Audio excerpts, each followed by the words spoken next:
Hey guys, in today's video we are going to be looking at factors to consider before you book an Airbnb. And guys, when I talk about Airbnb, I am not looking at those people you find like on Facebook or on Craigslist or on WhatsApp and all that. I'm talking about Airbnb.com, Airbnb the platform. So guys, now that we have that out of the way, so the first thing I look out for in booking an Airbnb is that I go to the platform. So if the Airbnb is not on the app, that is like on the Airbnb platform, I'm not even looking at it with my eyes. I'm not even touching it with a 10-foot pole, and I don't care how many people are giving it positive reviews. I do not want to be part of a horror story.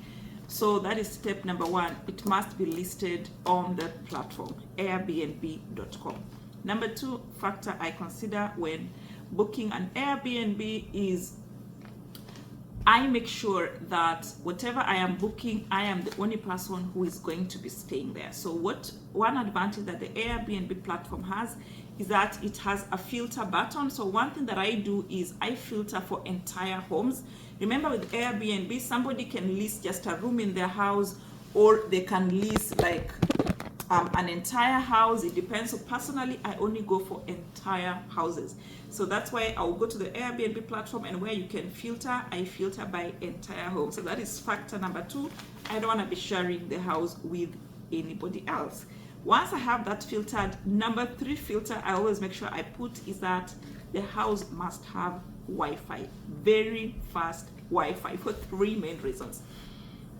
Because of the nature of my job, I can work remotely from any part of the world. So I want a situation whereby if I am traveling, I have the possibility of being able to work if I wanted to carry my work with me. Number two, you guys know I am an online content creator. So of course, for us, the main tool of trade is a camera and internet. So of course, I have to make sure that I have internet, and not just internet, fast Wi-Fi. Like that is a non-negotiable.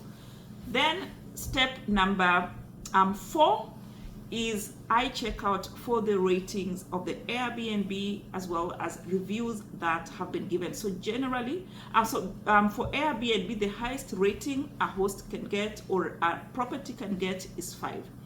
So one thing I filter by is minimum of 4. A minimum score of 4 is what I filter out, and then I'm going to be focusing more on houses that have a 5-star review. And then for the houses that have a 4-star rating, I'm going to check the reviews, because having been an Airbnb host myself, I know sometimes somebody can give a review for the most ridiculous reasons. So for example, when I was doing Airbnb, I made it very clear that I do not have a TV in my Airbnb. And somebody would still come to the Airbnb and give me a bad rating because there was no TV, and I already mentioned there was no TV. Or something, for example, I made it very clear that in Africa, we have a lot of electricity rationing. So what that means is that once in a while, there will be instances where there could be a blackout here and there, and my house doesn't have a generator. So there are those one-off occasions where there was a blackout, and somebody still came and gave me a bad rating because there was a blackout. So such issues that are usually beyond the control of a host, and they have made it clear, I would not like punish a host because they got such ratings. So even for those who got 4-star ratings, I would consider them, but I would make sure that I focus on the negative reviews and see where exactly is this person being negatively reviewed for, and what could have resulted in the 4-star rating. Okay. And then something else I look out for is super hosts. So generally what Airbnb does is that once you have hosted for extended periods of time and you have a 5-star rating, and also you are well experienced, then they give you they make you what they call a super host, and it is very evident.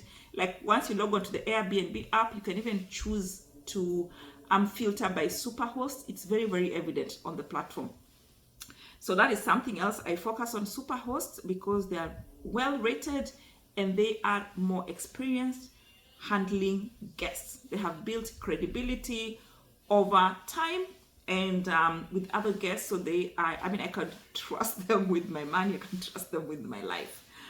And then once I have that out of the way, I have narrowed down maybe to 2 to 3 Airbnbs. Then I look at the surrounding area. Like you guys, if you watched my other video, why I chose an Airbnb versus a hotel for my US trip. I love beautiful spaces. And I want a situation whereby if, let's say, God forbid, the weather was bad, I can still look out of the window and still enjoy my Airbnb. So I will look for, when I talk about the surrounding areas, I'm looking at the outside. How do the streets look like? Do they look dodgy? Are there other beautiful houses around? Because again, I am a content creator. I do not want a situation whereby I'm trying to create content outdoors and every space just looks dodgy. So I want beautiful spaces if I want to create content. I want beautiful spaces to enjoy when I am in my Airbnb. I want to enjoy the neighborhood. Are there parks? Are there flowers? Are there different, like, beautiful mountains? Are there beautiful views? Are there other beautiful houses? Those are some of the things that I look at.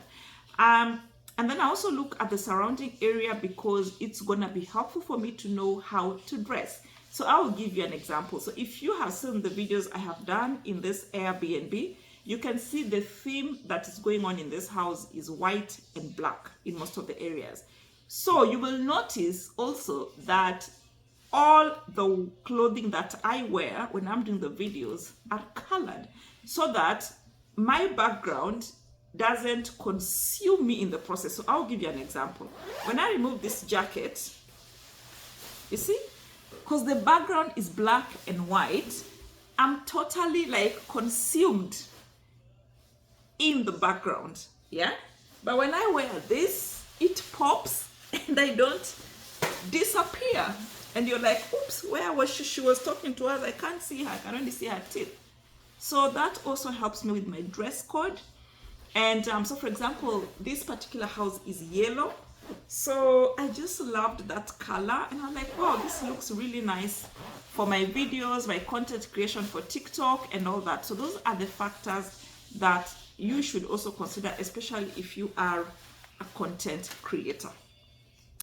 Something else I look out for is how the proximity of the host to his or her property. So for example, for this particular property, the host stays at the top floor of the house. And that is very, very important to me because as much as I am staying in an Airbnb, I still want to get the hotel perks in terms of 24-hour, what can I call it? Room service, in that, let's say if there was a problem or I had an issue, let's say with the plumbing or with the Wi-Fi or with the electricity or the gas, whatever issues I had, then the host would very quickly come to my aid. So that is something else I look out for. How far away does the host stay from the property? Last but not least, I look at the public transport system. So when I'm choosing an Airbnb, another factor that I want to look around for is make sure that there is, in the event that, let's say, there's no Uber, or if there's Uber and I'm just trying to save on costs, that the area is walkable. If it's not walkable, there's public transport in terms of trains or buses or matatus and all that. So that is something I always look out for. How far is it to the nearest bus stop? How far is it to the nearest train station? How far is it to connect between one area and another, to go to the mall, to the stores and all that? So those are other factors I look out for when I am picking on an Airbnb, and I hope you can take advantage of those for yourself the next time you are picking an Airbnb. Thank you for staying to the end. I will see you on the next one. Bye guys.